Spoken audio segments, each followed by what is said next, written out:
YouTube के इस Tiwari sir के चैनल में आप सबका हार्दिक अभिनंदन और स्वागत है। आशा करते हैं आप लोग अच्छे होंगे। आज हम लोग पढ़ते हैं ऊष्मा का संचरण। ऊष्मा का संचरण, transmission of heat, transmission of heat, transmission of heat. ऊष्मा का संचरण परिभाषा क्या है पहले समझ लेते हैं हम लोग। ऊष्मा का संचरण, जैसे कि नाम से ही समझ में आ रहा है कि ऊष्मा क्या है, ऊर्जा का एक रूप है। संचरण माने उसको एक जगह से दूसरे जगह ले जाना। ठीक है, तो ऊष्मा का संचरण या अर्थात ट्रांसमिशन ऑफ हीट क्या है? ऊष्मा का एक स्थान से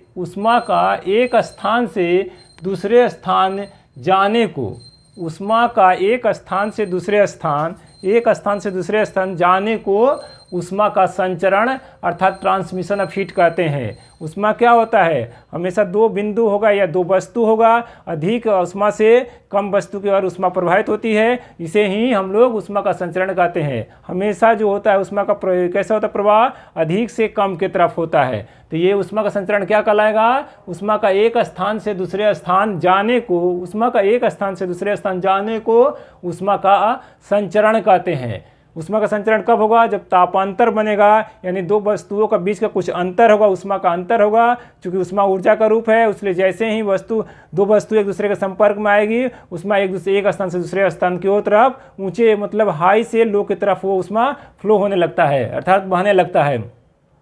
तो ऊष्मा का एक स्थान से दूसरे स्थान जाने को, ऊष्मा का एक स्थान से दूसरे स्थान जाने को ऊष्मा का संचरण कहते हैं। क्यों होता है? क्योंकि प्रत्येक पदार्थ का जो कण होता है उसमें उसके जो इलेक्ट्रॉन गति करते रहते हैं, इस गति के कारण ही ऊर्जा बन जाती है और ये ऊर्जा के कारण ही अधिक से कम की तरफ ऊष्मा जो हमेशा प्रभावित होने लगता है। इसका स्वभाव ही है तापांतरण, यानी इसका कारण क्या है? तापांतर है, जिसके कारण ये ऊष्मा जो होता है एक स्थान से दूसरे स्थान में जाता है। ठीक है, अब ऊष्मा का संचरण के कितने? 3 विधियां है। इसका 3 जो है विधि है। ऊष्मा का संचरण कितने विधि है? 3 विधि है। पहला विधि क्या है? चालन। पहला क्या है? चालन। इसे हम लोग कंडक्शन कहते हैं। कंडक्शन कहते हैं। किसे चालन क्या कहते हैं? कंडक्शन।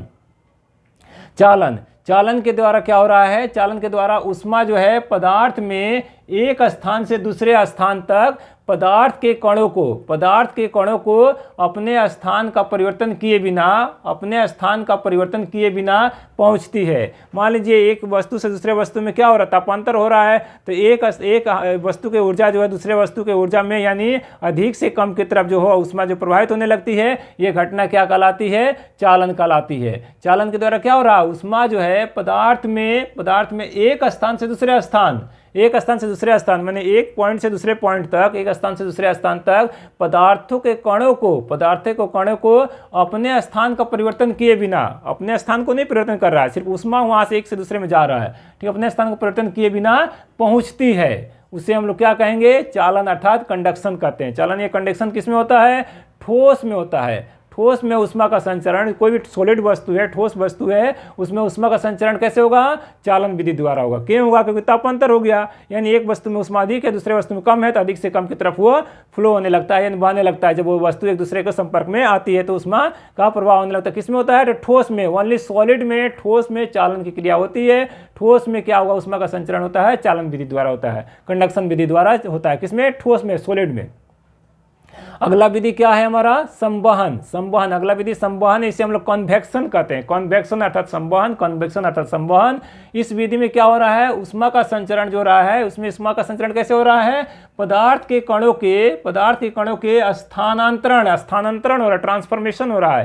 यानी स्थानांतरण कैसे हो रहा है? माने जो अगर मान लीजिए कोई पानी है, द्रव है, उसको अगर आप गर्म करते हैं तो नीचे के कणों में पहले ऊष्मा पहुंची, नीचे के कणों जो हो गया हल्का होने के कारण वो ऊपर की तरफ जाने लगे यार, ऊपर का भारी कण जो नीचे की तरफ आएगा, इस तरह से उसका स्थानांतरण होता है, यानी ट्रांसफॉर्मेशन होता है। तो यानी क्या हुआ? इस विधि में ऊष्मा का संचरण क्या हुआ? पदार्थ के कणों के स्थानांतरण के द्वारा होता है। क्या हो रहा है? स्थानांतरण हो रहा है। ठीक है, मान लीजिए कोई द्रव है, द्रव के नीचे आप अगर किसी माने कोई वस्तु के द्वारा ऊष्मा पहुंचा रहे, उसमें जैसे ही ऊष्मा उसमें गया तो नीचे का कण जो हो गया, क्या हो गया? उस कणों में पहले ऊष्मा आया, यानी उस कण में ऊष्मा आने के कारण वो हल्का हो गया, हल्का होकर वो क्या होगा? द्रव के ऊपरी भाग में जाएगा, द्रव का ऊपरी भाग जो भारी है वो नीचे की तरफ आएगा। इस तरह से ये पूरा जो द्रव है वह क्रिया जो होगा गर्म होगा। तो ये क्या होगा? इस विधि में ऊष्मा का संचरण कैसे होता है? पदार्थ के कणों के स्थानांतरण के द्वारा होता है। इस प्रकार पदार्थ के कणों के स्थानांतरण में से धाराएं बहने लगती है। अब धाराएं बहने लगेगी, क्यों? क्योंकि नीचे का कण जो हो गया अपना गर्म हुआ, गर्म होने के बाद हुआ जो होगा हल्का हो गया, हल्का होने से ऊपर की तरफ जाता है। कोई वस्तु अगर हल्का रहती है तो ऊपर जाती है, जो भारी वस्तु नीचे की तरफ आने लगती है। तो इस तरह से क्रिया जो होती है पूरे समूचे द्रव को वह गर्म कर पाते हैं हम लोग। तो इस प्रकार जो है पदार्थों कणों का स्थानांतरण से धाराएं बहती है, जिन्हें हम लोग क्या कहते हैं, कन्वेक्शन कहते हैं, यानी संवहन कहते हैं। संवहन किस में होता है, गैसों एवं द्रव दोनों में ही होता है। गैस में भी होता है और द्रव दोनों ही जो होता है, चूंकि फ्लूइड एक साथ हम लोग बोलते हैं, द्रव और गैस दोनों में फ्लो करने का ये होता है, उसमें गुण होता है। इन द्रव और गैसों में ऊष्मा का संचरण जो होता है, ऊष्मा का संचरण जो होता है संवहन के द्वारा होता है, अर्थात कन्वेक्शन यानी संवहन के द्वारा होता है। किसमें होता है, द्रव और गैस में ऊष्मा का संचरण हुआ संवहन द्वारा। ठोस में कैसे हुआ, चालन विधि द्वारा। चालन विधि द्वारा ठोस में होता है, और द्रव और गैस में होता है संवहन विधि द्वारा। वायुमंडल जो हो रहा है, वायुमंडल हमारा चूंकि गैस है, तो वायुमंडल क्या हुआ, संवहन विधि के द्वारा ही गर्म होता है। वायुमंडल में क्या होता है, सबसे पहले सूरज की रोशनी कहाँ आता है, धरती पर आता है। धरती गर्म होने लगी, धरती से उसे हवा संपर्क में है, वो भी गर्म होने लगा। इस तरह से जो होता है, फिर नीचे वाला जो कण हो गया हल्का हो गया, ऊपर जाने लगा, ऊपर के कण जो है नीचे आने लगा। इस तरह से जो प्रक्रिया होती है, संवहन की जो प्रक्रिया है, उस प्रक्रिया के द्वारा वायुमंडल जो है संवहन विधि के द्वारा ही गर्म होता है। वायुमंडल कैसे होता है, संवहन अर्थात कन्वेक्शन विधि के द्वारा ही गर्म होता है। अगला जो विधि है क्या है, विकिरण। अगला विधि क्या है, 3 नंबर है, विकिरण है। विकिरण इस विधि में क्या हो रहा है, चूंकि 3 नंबर विधि हमारा है विकिरण है। 3 नंबर विकिरण जो है विधि, इस विधि में क्या हो रहा है, ऊष्मा जो है, ऊष्मा गर्म वस्तु से ठंडी वस्तु की ओर। इसमें भी जान लीजिए गर्म वस्तु से ठंडी वस्तु की ओर ऊष्मा का हमेशा फ्लो जो होता है गर्म से अधिक मतलब कम की तरफ होता है, यानी गर्म वस्तु से ठंडी वस्तु की तरफ ही होगा। यानी सूरज जो है कहाँ पर है, ऊपर में है, वो गर्म है, चूंकि गर्म वस्तु से पृथ्वी क्या है, ठंडी वस्तु है, यानी वहाँ से ऊष्मा का ये हो रहा है। इस विधि में क्या हो रहा है, ऊष्मा गर्म वस्तु से ठंडी वस्तु की ओर बिना किसी माध्यम, यहाँ पर कोई माध्यम नहीं चाहिए, सॉलिड लिक्विड गैस चाहे कोई भी माध्यम की यहाँ पर जरूरत नहीं है।